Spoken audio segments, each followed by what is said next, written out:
Como les decía, mi nombre es Tony Payán, soy el director del Centro para los Estados Unidos y México en el Instituto Baker de Políticas Públicas de la Universidad de Rice en Houston, Texas. Soy también profesor investigador de la Universidad Autónoma de Ciudad Juárez, en donde imparto clases en el programa del doctorado en Ciencias Sociales. Es un honor y un placer para mí darles a todos ustedes la bienvenida a este evento sobre el estado de los partidos políticos en México y el futuro de la democracia en el país. Recientemente, un estudio de la revista semanal The Economist argumentó que ha habido un retroceso democrático significativo en el mundo. Solo el 9% de los seres humanos viven en países cuyas democracias se pueden considerar consolidadas.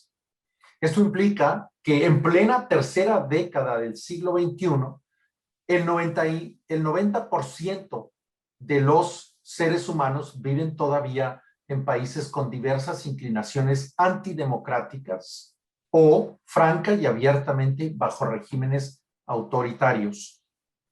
Esta observación es una fotografía, pero si nos remontamos varios años, podemos tomar más bien un video y enfocarnos en las tendencias de los últimos años, quizás la última década, 12 años.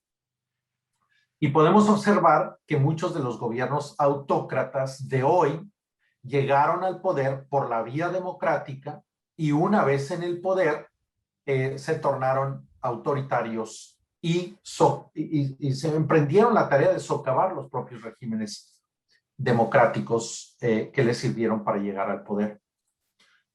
Esta tendencia política contemporánea es quizás una de las más importantes preocupaciones del siglo XXI. Ahora bien, esto no es único de esta época, por supuesto, ya lo hemos visto antes, pero no deja de ser alarmante. Dentro de este panorama, estoy convencido de que el caso de México es un caso crítico. A lo largo de los últimos 30 años, hemos visto la democracia y la libertad y las instituciones avanzar en el país después de un largo periodo del priato en el siglo XX. Los avances sobre la vía democrática en México, a pesar de todos los problemas que podemos decir que tenían, pues fueron sustantivos y obviamente hoy, a pesar de los embates, parecen resistir. Y eran, desde mi perspectiva, sustantivos. Pero hoy por hoy vemos un gobierno que llegó por la vía democrática, haciendo uso de esas instituciones y de esas nuevas prácticas de libertad en el país, pero enteramente hoy dedicado a no solo a retar el sistema económico que mucho criticó, y quizás con algo de razón, pero también empeñado en situar a las instituciones que sostienen la democracia mexicana y que se han construido a lo largo de 30 años en una posición de... Hace 2 años era para muchos de nosotros una mera intuición, hoy es algo para lo cual hay ya clara evidencia. Desde el poder en México, hoy se impulsa un proyecto políticamente complicado, por ser generosos. Se reinstaura un presidencialismo exacerbado, se reconcentra el poder no en unas cuantas manos, en 2 manos. Y se arremete contra las instituciones de todo tipo, sociales, económicas, políticas, etc. Ahora, México, que es el país que hoy nos trae a este foro, como Turquía, Filipinas, Brasil, Hungría, Rusia, Polonia y hasta Estados Unidos bajo el trumpismo, se encuentra en un parteaguas. Y esta elección es la interpretación, es la expresión máxima de este parteaguas. Con base en esto, hace más de un año pensamos en este proyecto y en este evento, con miras precisamente a que podamos decir algo inteligente y certero sobre el futuro de la democracia mexicana justo previo a las elecciones del 6 de junio. Estamos a 10 días de las elecciones. Recuerdo que hace poco más de un año visitamos a la doctora Soledad Loaesa en el Colmex para platicar sobre la posibilidad de explorar este proyecto y culminar con este evento y después sacar una publicación precisamente examinando este tema tan crucial para la vida de México. Evidentemente no sabemos qué va a pasar, pero hoy hay en México un gran debate sobre lo que será to happen. But there's a great debate going on in Mexico today about the future of the country, the future of democracy. We will soon learn about this, June the 6th, or in the morning of June the 7th. There is great anxiety on all sides, and depending on what happens, the future of the country also is at stake. But if we have learned anything from the US, from Europe, is that democracy does not defend itself. Building it and making it permanent is a daily task for everybody, for citizens, institutions, leaders, public figures who have a voice and moral authority. Democracy is much more fragile than we imagine. And part of this defense of freedom and democracy also arises from an open and tolerant dialogue, which is what we want to have this morning. So we're here. This forum wants to focus on this international and national international dialogue. Many of us are in Texas and beyond. And I hope this is very useful for everybody who's going to listen and for everybody who cares about Mexico somehow. We will have half a day of discussion and reflection, and I hope that at the end of the event, we will have a better idea of the task ahead, mainly the task of strengthening freedom and promoting democracy in Mexico and rescuing the agenda of what justice, equality, mean, and undoubtedly the country cannot survive without that. So I want to welcome you, and I hope that this conference and the discussions we will have during the day will be really useful and that they serve as a compass to see where we need to go to defend democracy in Mexico.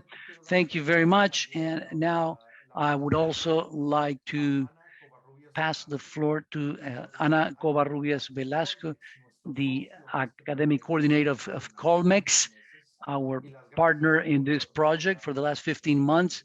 And I want to thank her for promoting this project together with us, hand in hand. Thank you very much, Ana, and you have the floor. Thank you, Tony. First of all, good morning, everyone. And I want to convey you the apologies from our president, Mr. Gulli, because she wanted to be here, but due to unforeseen events, she cannot be here this morning.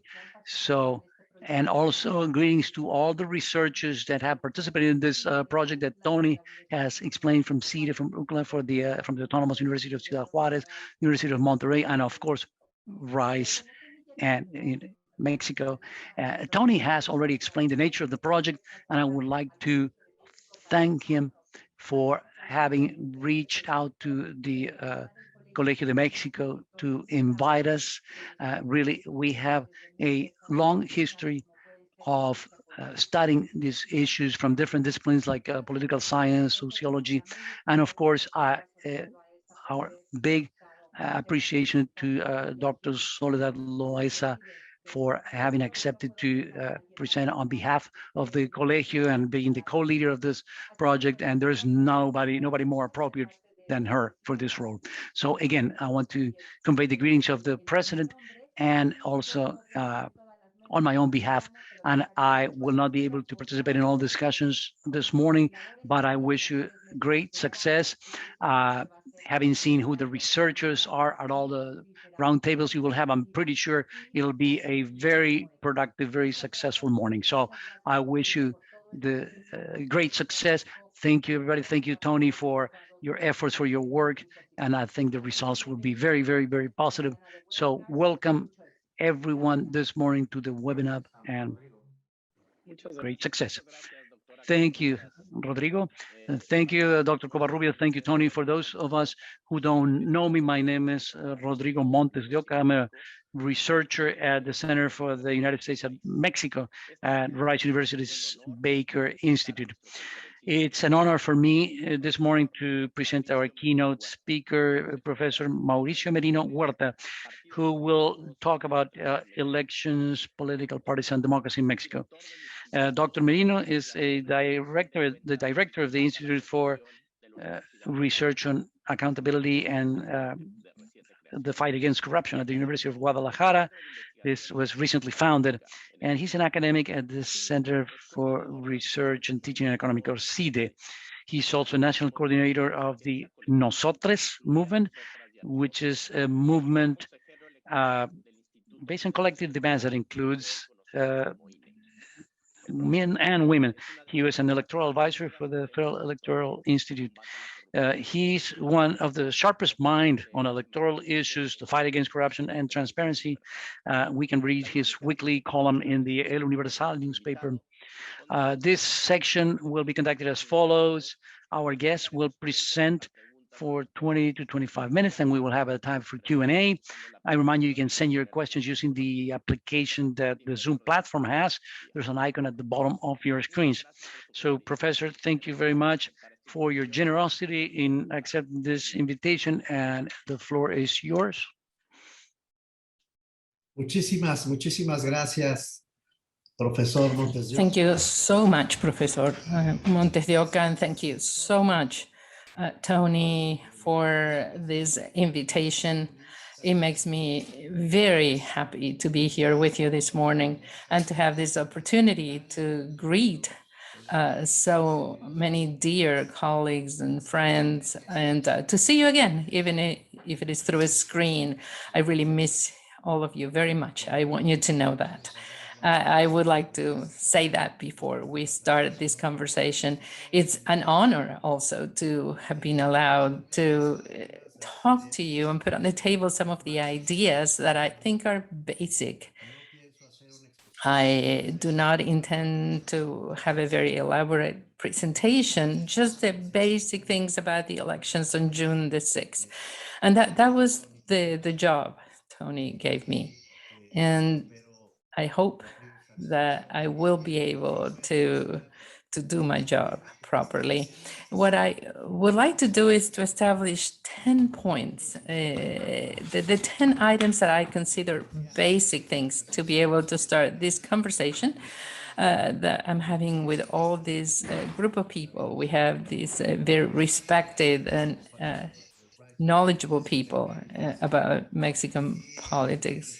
And of course, the Baker Institute, and they've been fundamental for so many years, and I hope for many, many more years they will continue to be one of the best centers for studies in Mexico, El Colegio de Mexico. I am so happy to be here and for having been invited by them.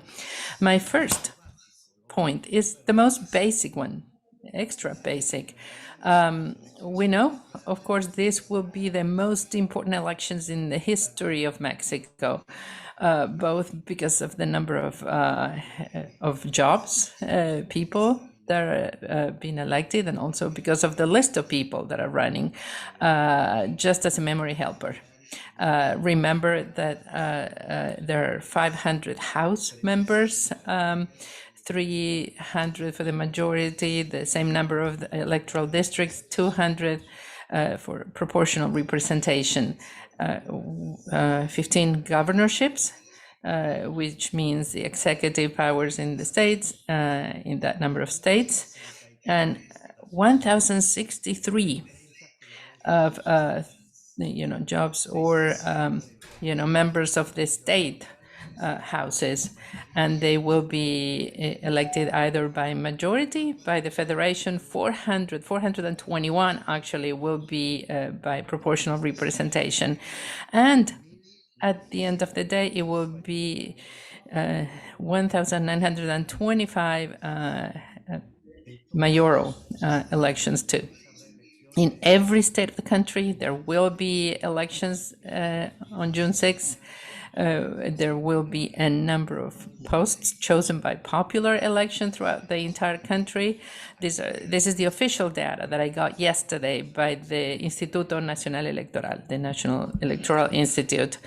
93 million people will be voting, and they have been registered in the voter registration list across the country, and there will be a number of poll centers that will be managed by 1,460,232 election officers that will be working those polls. Those are the citizens that have been selected to work those polls and that will be in charge of those electoral sites during the elections. So in the first place, I think it's really worth remembering these numbers. I understand that all our colleagues here in this panel are aware of these numbers, but this probably helps everybody else that is listening to the panel to just give you an idea of the magnitude of what's in play here. Two. In the second place, despite these numbers and just common sense leads you to understand that we should really look at these elections, and we should look at them from a very strictly local standpoint. When we're talking about electoral districts, we're talking about state governments, we're talking about city government, we're talking about local houses, but all of this, if you look at it from the local level, we would then analyze the fact that we have 10 different parties that are running for these jobs across the country, and we have 51 more parties when you look at the local elections. And all of them will be competing for jobs in the different states and the different municipalities. And this highlights that only 5 of the states do not have local political parties registered.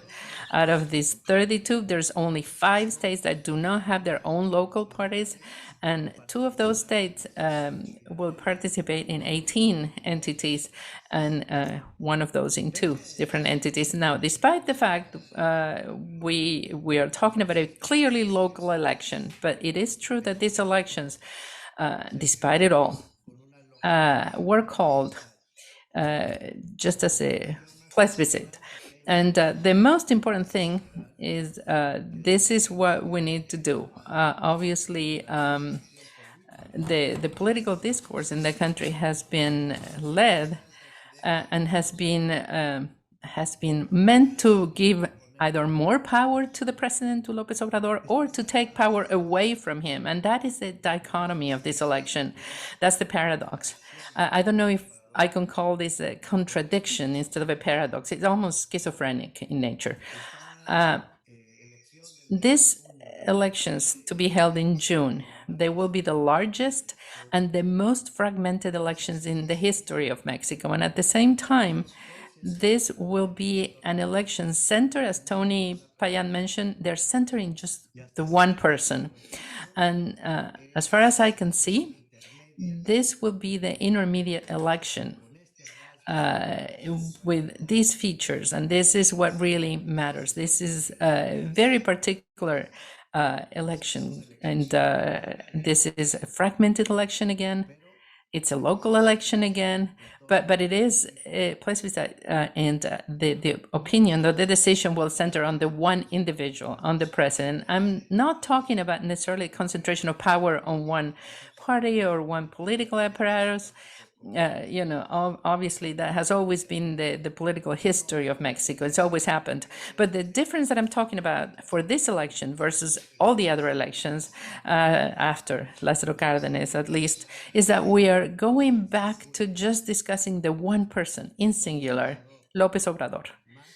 And are we going to give him more power, more legitimacy, or less? Just to him.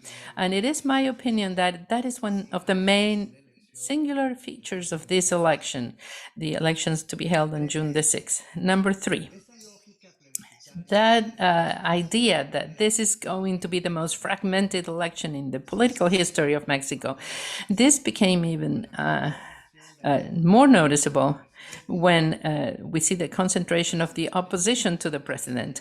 It's an opposition party formed by the three main parties that back then, at the end of the 20th century, beginning of the 21st century, became the opposition. And this is what we've seen during the democratic transition in Mexico. We have PRI, PAN, and PRD.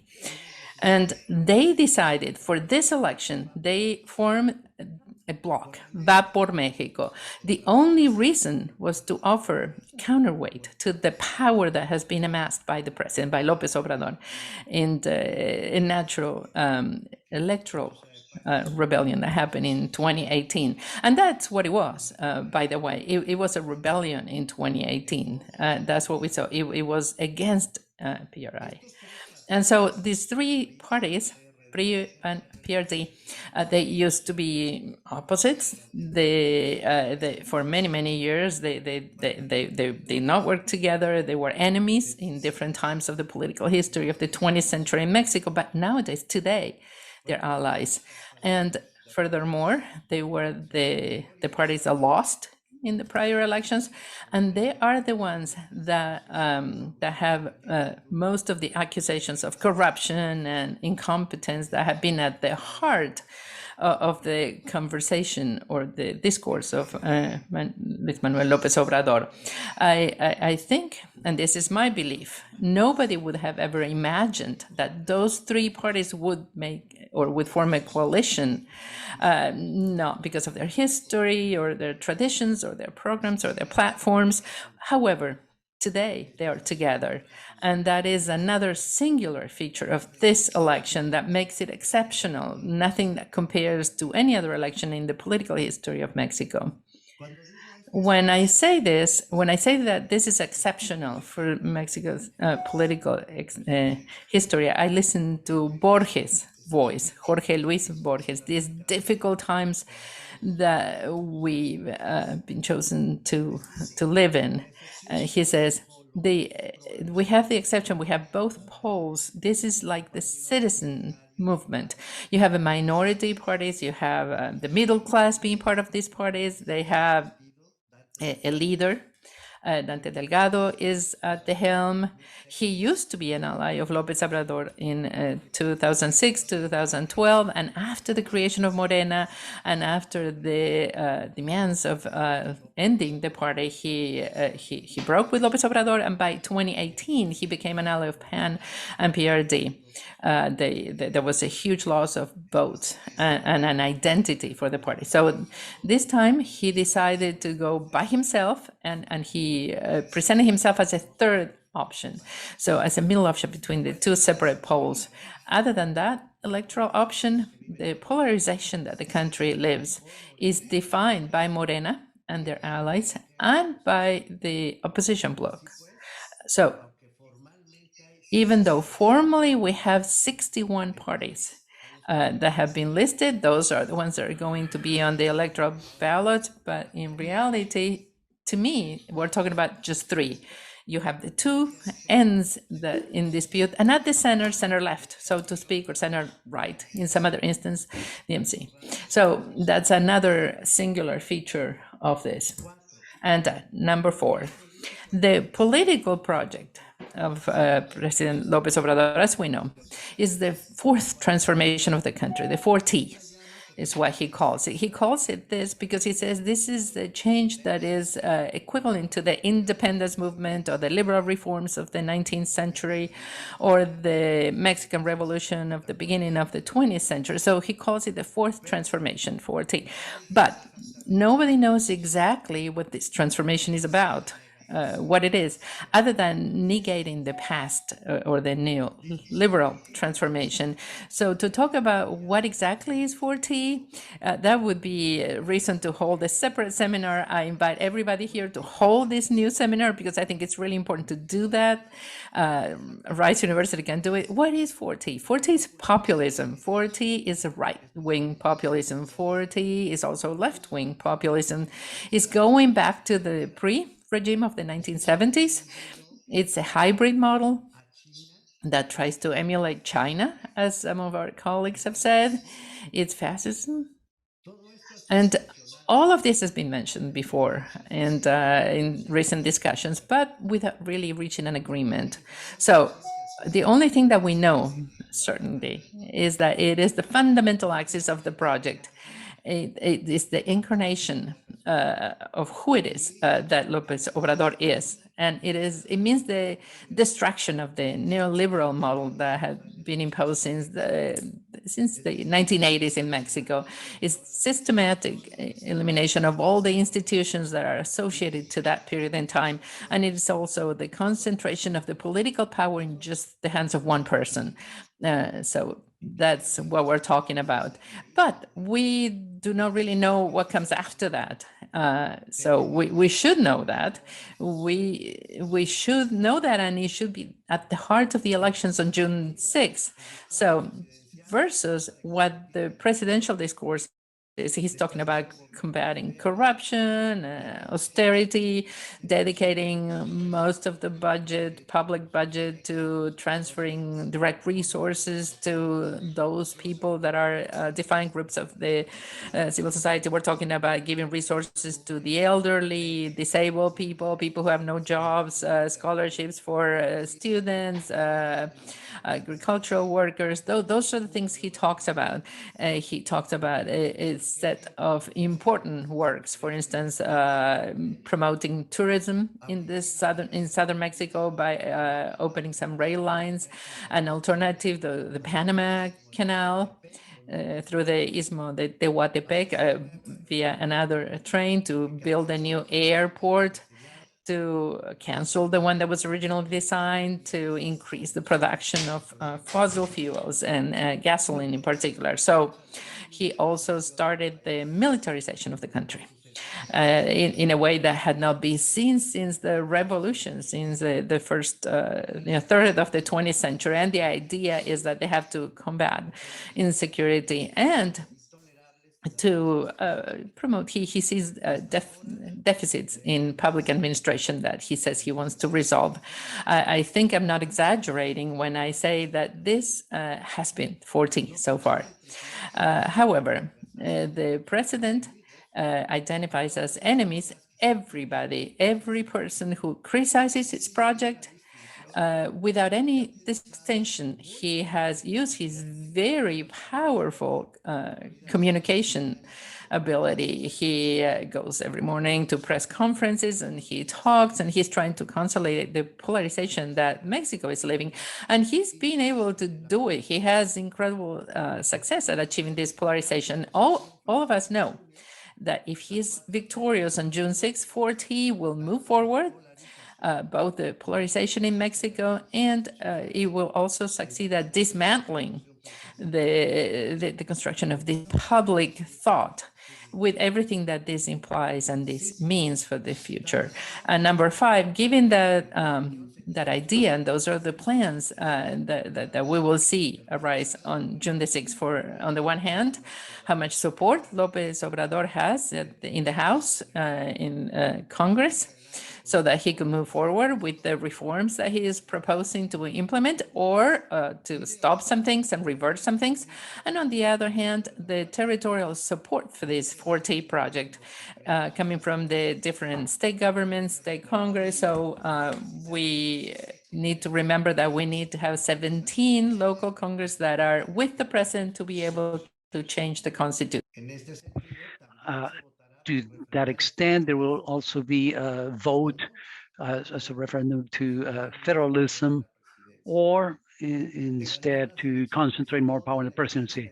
If when the elections, all the evidence available during these last few years leads us to think that the triumph of 4T would result in states, municipalities not being able to act with autonomy, and will not have enough resources, at least during the following years. 6, on the other hand, the direct intervention of the president in this electoral process has been the biggest since 1986.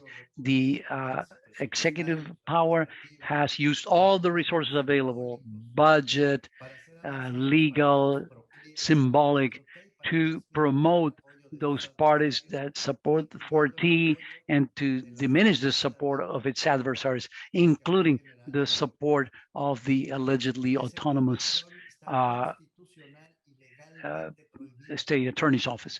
That is legally and expressly prohibited in the Constitution, but it has happened every day since the electoral. However, none of the electoral authorities has had enough strength to prevent that or to sanction it. Even today, we have news about this issue. The president is doing campaign. This is nothing new in the political history of Mexico, but it is new, at least with so much eloquence, at least since 1986. 7, also from the presidency and from the supporting parties, a worrying narrative has been developed. And this is a version that has been designated by the presidency at the INE, the National Electoral Institute. This is something also that's totally new in the political history of Mexico.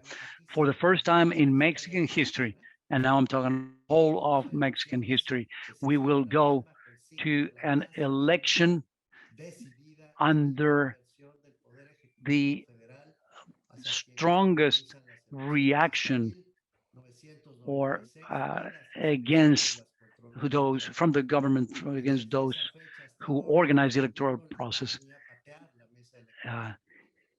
From the beginning until now, nobody thought it was convenient to attack the electoral system. Now, decided to impose just one version of the country, the 4T. The government of Lopez Obrador has decided to substitute the legitimate government, the results from accepting elections, with a charismatic governance, which according to Max Weber's description means the total adherence to the heroism, even the sanctity of one person, and with whatever revelations we're receiving from that person. 8, on the other hand, the justice system in Mexico is in crisis. On the one hand, we have the special prosecutor for electoral crimes that is completely loyal to the president of the republic. In fact, one of the main allies of his whole political life is the special prosecutor for electoral crimes. The attorney general of the republic has been acting as a subordinate of the executive power, and the electoral tribunal of the Minister of Justice of the Federation, which is the highest entity that has to resolve as the last resort any electoral dispute, has judges that are loyal to the president, including its president's chairman and those who have defended his autonomy. The same thing is happening at the Supreme Court, which is also divided and polarized between those who are loyal and those who are not aligned with President Lopez Obrador. This is data it's particularly sensitive because, as I said, the Electoral Tribunal is the last instance to decide, the highest instance to decide the result of election. Above them, there's nobody else. And today, it is impossible to know how they will react after the election if there is an offensive on the part of the president trying to annul the results of the election. So far, the electoral organism has remained firm, but not the jurisdictional one. So this tribunal will be the one that has the last word.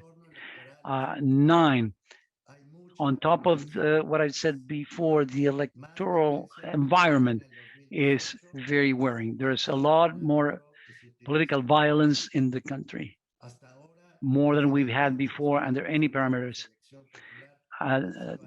So far, 28 running for elected positions have been assassinated.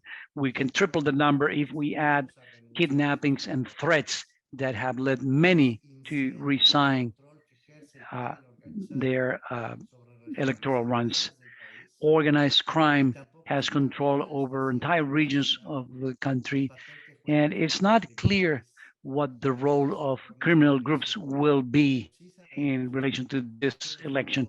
But we do know, and we don't have any doubt about this, that violence has increased during the campaigns.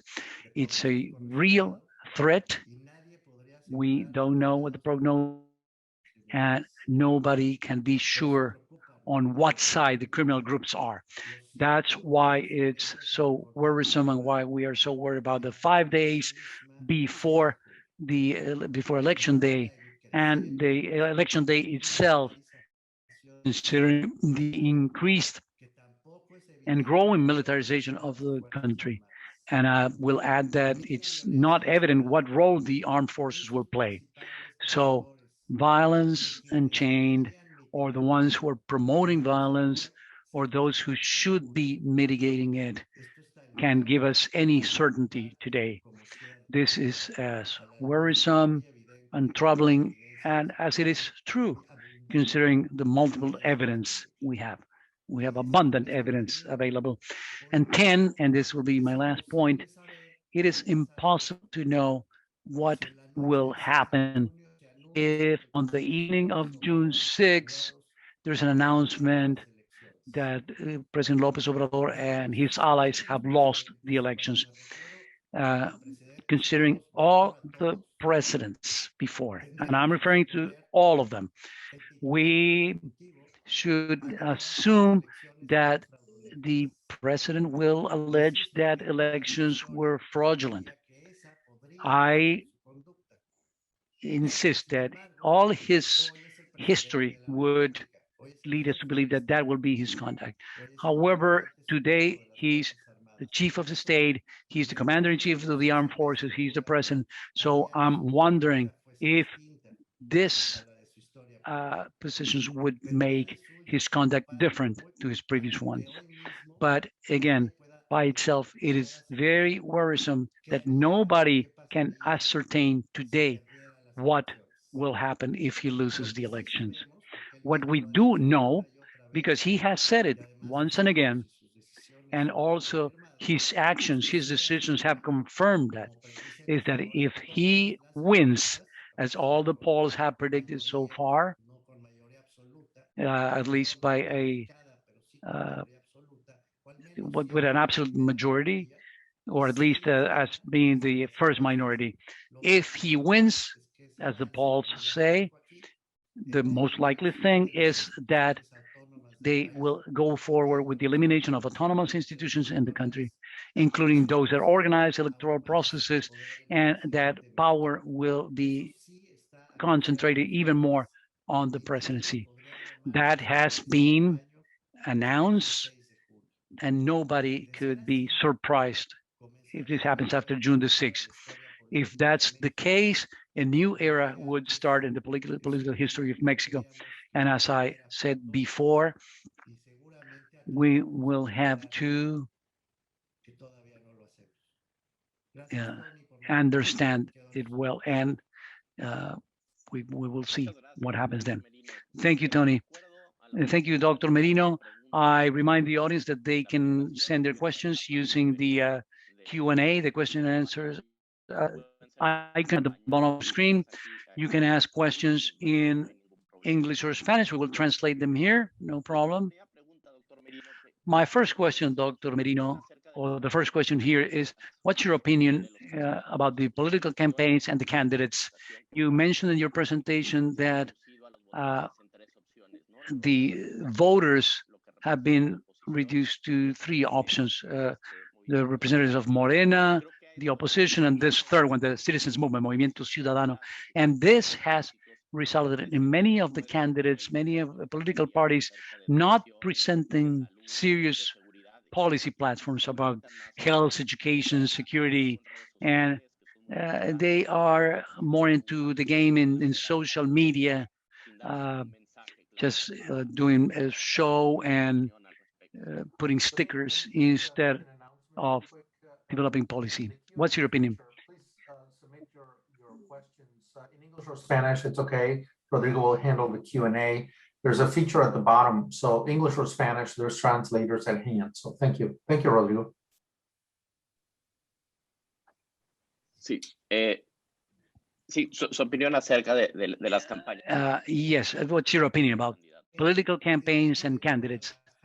I'm in Guadalajara now, and I have had the opportunity to travel around this western region of the country in the last few months, and I've been able to see that, in fact, local elections, local candidates, mainly at the level of the most important municipalities and metropolitan areas of Guadalajara or Nuevo León and the metropolitan area of Monterrey, they have their own weight, and it's more evident there. In fact, the candidatures to the government, to the governorships of the states have been highlighted, mainly when they are in competition with Morena. And however, and this is what gave rise to my previous argument, they are like the local opposition to the president. That is the candidates of Morena in the States are less important than the backing of President Lopez Obrador. For example, a Movimiento Ciudadano could win the elections in Nuevo León, and we're not saying, we don't say Movimiento Ciudadano will win the election. They say we're going to win against Lopez Obrador. Same thing in Jalisco. Alfaro, the governor, has become the opposition, at least verbally, to Lopez Obrador. He contributed to form something that was called the Alianza Federalista, Federalist Alliance, with 10 governors who rebelled against mainly the tax decisions of President Lopez Obrador. This has disappeared now. So again, in Jalisco, again, it is seen as a dispute on the part of the local leaders, not against the Morena candidates, but against Lopez Obrador. So there has been, in some of those entities, not all of those, there's been kind of a specific weight of the candidatures in the states that have given a different color to the national electoral process, but they have not been able to break the polarization that I made reference to, and they have not been able to eliminate the idea that winning locally might create an island, maybe something within the larger landscape of the national election. I don't see that. It's not been documented as that. Also, I'm concerned. I want to wanted to know what candidates thought in the organization I represent. We had a survey with for those candidates to see what they think, because they have their brands. It's not that they're unique; they have their brands. But we have seen that they responded that they feel fine with their brands. They identify with that. They prefer to be a brand rather than an individual. Recently, I was rereading, trying to understand this very complex country that we live in, Mexico. I was reading Octavio Paz's The Labyrinth of Solitude, El Laberinto de la Soledad. And I remember that idea of Octavio Paz of the nobody. The idea was that this Mr. Nobody had these children that were called none or nobody, and those are the peoples, the groups that erase the singularity of any person. That means they're considering everybody else a nobody. So these people who are running for these electoral positions, they have been happy to be considered nobodies. They've done that joyfully. They are part of this apparatus, and they go along saying, if you vote for me, we're backing the president. Let's back the president and his allies. And on the other side, they say, well, if you vote for me, you're voting against the president. So it's incredible, considering there are so many candidates on the list, but they repeat that same discourse based on just one person. There's another question, and I'm going to take the liberty to ask you two questions about different subjects because we're a little bit short on time. The first one is, in spite of the attacks that the president has every morning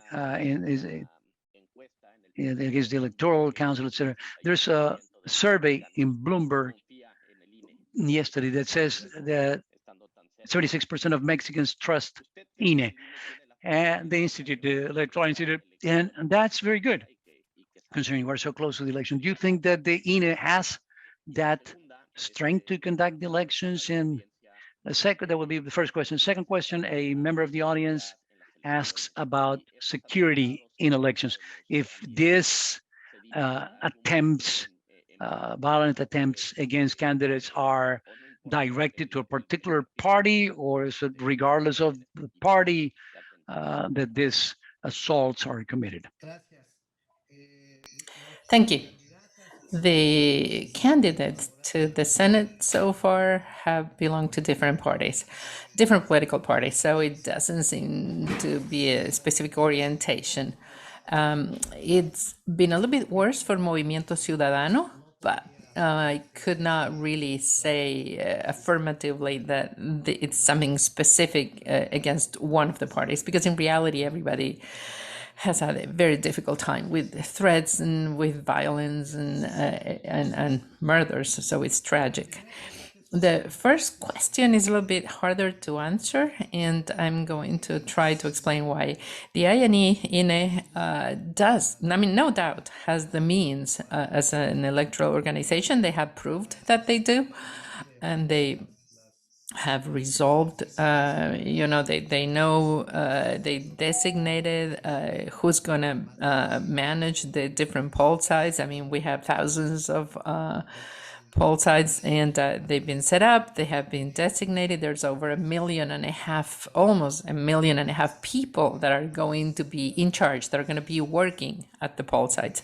So there is a professional service, it's a career, and it's a very consolidated profession. So that is a key piece, very important piece during elections. It's something that happens throughout the country.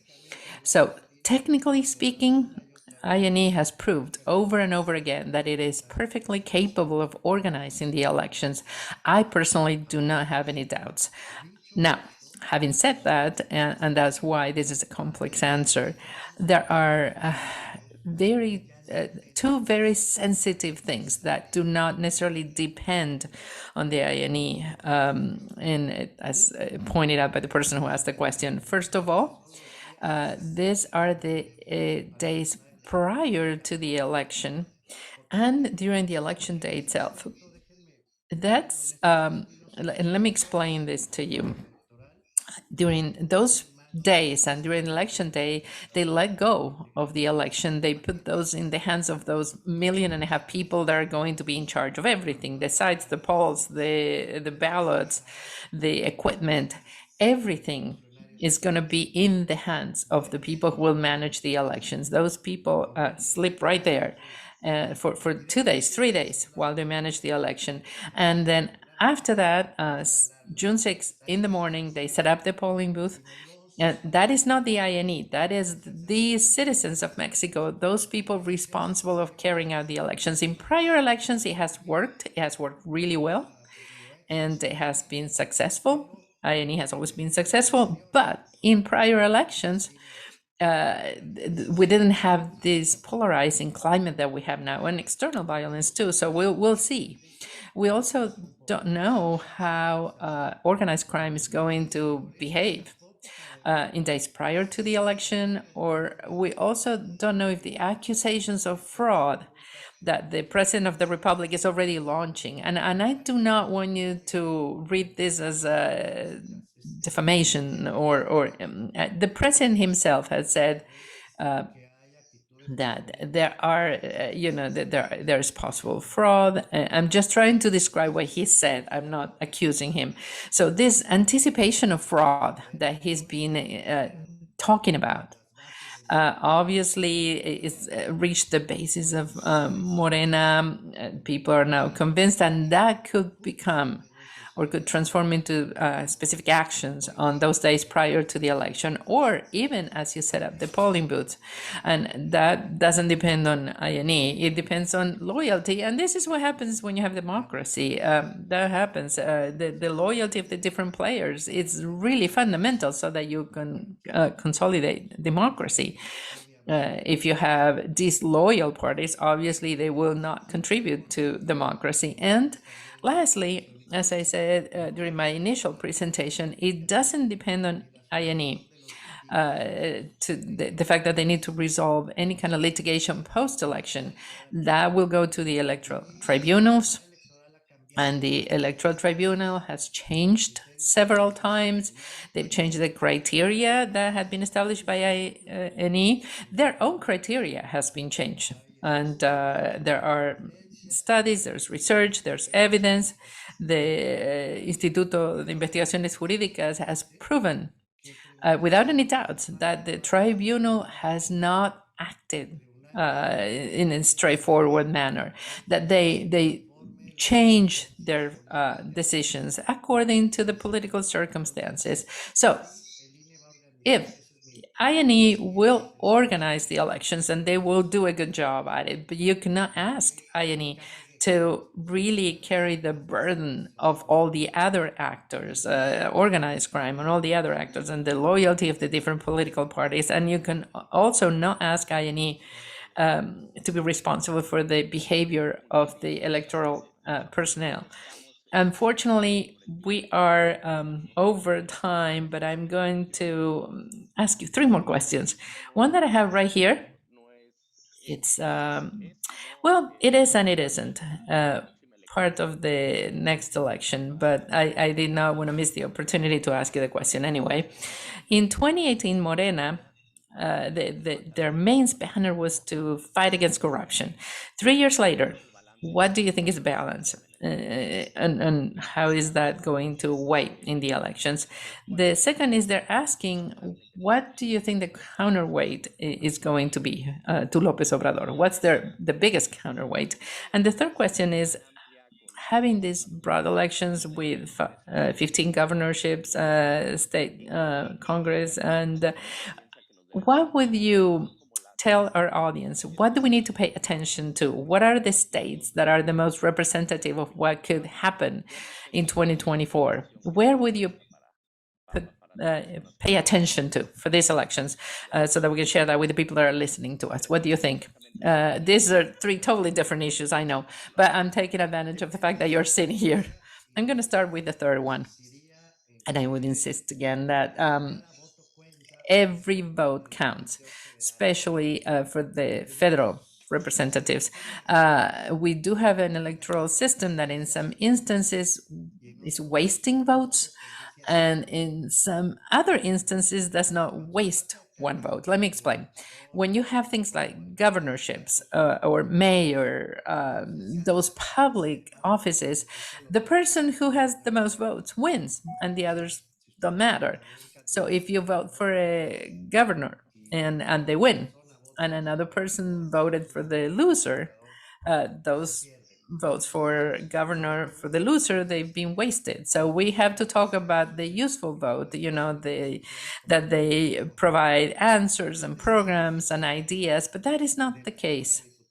When we're talking about the House of Representatives. It's not the case when we talk about House of Representatives federal level or state level, and it doesn't really apply to the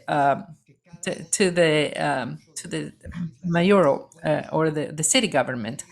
When we're talking about legislation, every vote counts because there is proportional representation. So even if you vote for a party that is in the minority, you know that if you vote for that party, once you assign all the different jobs, your vote will in the end count. It will help your party to have a bigger number of representatives, both locally and at the federal level. And the same thing happens in most times when you're talking about city governments, because you also have some proportional representation. So what I would advise is always vote your conscience. Do not fall in this trap. Do not cast a useful vote, so to speak, because what we are gambling with here is legislative elections, and especially, and this is really important, representation, popular representation in Congress is what's at play here. So I would say vote freely, your vote will count, your vote will get representatives. So do not allow yourself to be deceived by what people say.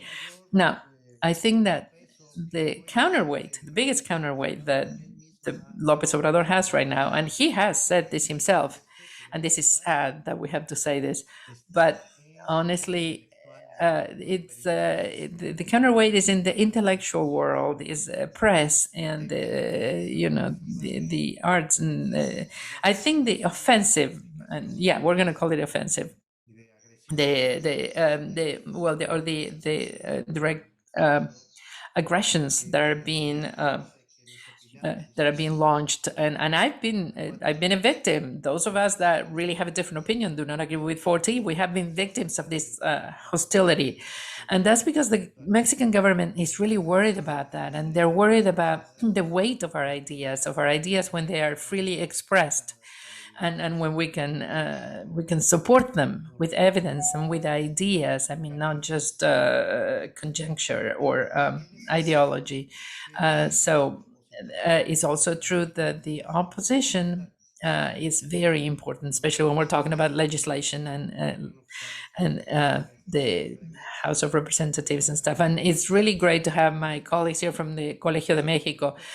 When we talk about the opposition bloc in Congress, the PRI-PAN-PRD alliance really takes away political identity to all three parties. It doesn't add anything to it. It's an electoral formula, but it is not a programmatic or a platform alliance. They do not have a look to the future and an idea of what to do. Doctora Luisa was explaining how to do that. Now, we see these parties hand in hand working with PRI. I mean, we know why they decided to do this, but I think it's an aberration myself, and it's really hard for me to understand. Beyond being just pragmatic and beyond playing numbers and doing the arithmetics, and I think it's not good. And I'm going to go to the first question now. We would have to have a separate presentation, a new seminar, Tony. This is an idea. Whenever you want to, I'll be there. I have no doubts when I say this. I am stating, again, based on evidence, that corruption is not being fought. We're not fighting corruption the way we should. Corruption in Mexico today is even worse than when President Lopez Obrador took over. There's no doubt about it. The evidence that I have in front of my eyes, and this is what I do. This is my métier. This is my field. This is what I study. All evidence suggests that the fight against corruption is now confusing. They're talking about fighting against corrupt people. And those are two separate things. The president mixes them. This talks about the phenomenon of corruption, and he instead talks about corrupt people. So the idea of impunity is what he brings forth to such an extent that the more people that are are being managed, the more people you have in jail, in his mind, that means less corruption. And I'm asking you here, how many corrupt people in jail are enough for you to end with corruption? 3,500?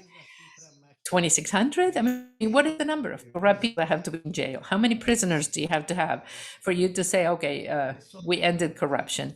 That is just to make an example of how absurd this thinking is. However, today we have more direct adjudications now in procurement compared. I mean, we're talking about public procurement and everything. The entire management of the COVID pandemic has been handled like that.